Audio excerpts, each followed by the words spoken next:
ان کی ٹانگیں کانپنے لگ گئی، جسم کانپنے لگ گیا، ڈر گئے، خوف زدہ ہو گئے۔ جس یوسف کے ساتھ ہم نے حشر کیا تھا آج تک ہمیں یاد ہے، جس یوسف کی ہم نے پٹائی کی تھی آج تک ہمیں یاد ہے، یہی یوسف ہمارا بھائی چیختا رہا، چلاتا رہا، روتا رہا، ہم نے اس کی ایک نہ سنی، پھر بھی مارتے اور پیٹتے رہے اور کنویں میں پھینک دیا۔ 3 دنوں کے بعد پھر کھوٹے داموں پیش دیا۔ ساری باتیں 10 بھائیوں کو یاد تھی تو کانپنے لگ گئے کہ آج ہماری خیر، یوسف آج ہمیں زندہ دفنا دے گا۔ سیدنا ابوبکر صدیق رضی اللہ تعالیٰ نے فوراً حضرت مصطفیٰ رضی اللہ تعالیٰ کو معاف کر دیا اور مالی امداد دوبارہ جاری۔ اللہ نے بتایا جب مسلمان اکٹھے رہیں گے کسی سے کوتاہی ہو جائے گی، کسی سے زیادتی ہو جائے گی، کوئی کسی کو گالی دے دے گا، کوئی کسی کو دھکا دے دے گا، نامناسب الفاظ کہہ دے گا، کوئی کسی کی کسی وقت میں مخالفت کر بیٹھے گا، اللہ نے فرمایا مسلمانوں کو چاہیے کہ مسلمان ایک دوسرے کو معاف کرنا کتنا بڑا عمل ہے۔ فرمایا کہ جو آدمی معاف کرتا ہے، کسی نے زیادتی کی، جس پر زیادتی ہوئی اس نے ظالم کو معاف کر دیا، یہ معاف کرنا ظالم کے لیے بہت بڑی، یعنی اللہ تعالیٰ یہ فرمانا چاہتے ہیں جن پر زیادتی ہوتی ہے ان کو چاہیے کہ ظالمین کو، زیادتی کرنے والوں کو معاف کر کے سزا دے، معافی کی سزا دے، اور یہ کہیں اور یہ بتائیں ان کو کہ تم زیادتی کرنے والے ہو، تم ظالم ہو، میرے اندر اتنی بڑی سخاوت ہے، میں اتنا بڑا سخی ہوں کہ میں نے تجھے اپنا حق معاف کر۔ حضرت یوسف علیہ السلام کا واقعہ کرات مرات سے آپ نے سنا ہوگا۔ حضرت یوسف علیہ السلام پر بھائیوں نے کتنا بڑا ظلم ڈھایا۔ حضرت یوسف علیہ السلام کو بھائیوں نے پکڑا، چھوٹی عمر ہے، بلوغت تک بھی نہیں پہنچے، چھوٹی عمر میں 10 بھائیوں نے حضرت یوسف علیہ السلام کو پکڑا اور لے گئے، مارا، پیٹا۔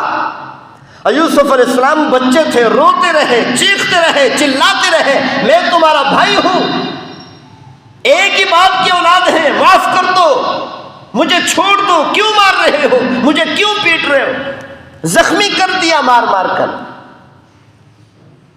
بھائیوں نے اٹھایا یوسف علیہ السلام کو، کنویں میں پھینک دیا۔ اقتلوا یوسف، بھائیوں نے کہا، یوسف علیہ السلام کے سامنے کھڑے ہو کر کہا، بھائیوں نے ایک دوسرے سے کہا یوسف کو قتل کر دو، ابھی اطرحوہ ارضا، کیا کہا؟ یوسف کو قتل کر دو یا پھر ایسی دور دراز علاقے میں اس کو پھینک کر آؤ جہاں سے واپس نہ آؤ، تاکہ تمہارے باپ حضرت یعقوب علیہ السلام کی خالص محبت تمہیں مل جائے۔ ان کو غصہ تھا کہ حضرت یعقوب علیہ السلام حضرت یوسف علیہ السلام سے محبت کیوں کرتے، ہم سے محبت کیوں نہیں کرتے؟ وہ تو اولاد سے محبت کرتے تھے، لیکن وہ یہ سمجھتے تھے کہ زیادہ محبت حضرت یعقوب علیہ السلام حضرت یوسف علیہ السلام سے کرتے۔ 3 راتوں تک حضرت یوسف علیہ السلام کنویں میں رہے، چھوٹی عمر ہے، بلوغت سے پہلے، بچے ہیں ابھی۔ اب آپ بتاؤ کتنی خوفزدہ ہوں گی، کتنی پریشانی ہوئی ہوگی۔ پھر قافلے والوں نے نکالا، بھائیوں نے آ کر کھوٹے دراہم، کھوٹے پیسوں کے عوض بیچ دیا، بک گئے، مصر تک پہنچ گئے، بولی لگ گئی مصر میں جا کر یوسف علیہ السلام کی، خریدار سامنے آ گئے۔ عزیز مصر نے، مصر کے ایک وزیر نے، عزیز مصر نے، وزیر خزانہ نے یوسف علیہ السلام کو خرید لیا، وہاں پر رہ گئے۔ پھر حضرت یوسف علیہ السلام پر تہمت لگی، عزیز مصر کی بیوی زلیخا نے تہمت لگا دی۔ 40 سال کا عرصہ حضرت یوسف علیہ السلام نے غلامی میں گزارا، بھٹک بھٹک کر گزارا۔ کن کی وجہ سے؟ بھائیوں کی وجہ سے، کہ بھائیوں نے بیچا تھا کھوٹے داموں میں۔ جیل میں ڈال دیے گئے، جیل کے اندر مارا گیا، پیٹا گیا یوسف علیہ السلام کو۔ 14 سال تک یا 13 سال تک حضرت یوسف علیہ السلام کو جیل کے اندر رہنا پڑا۔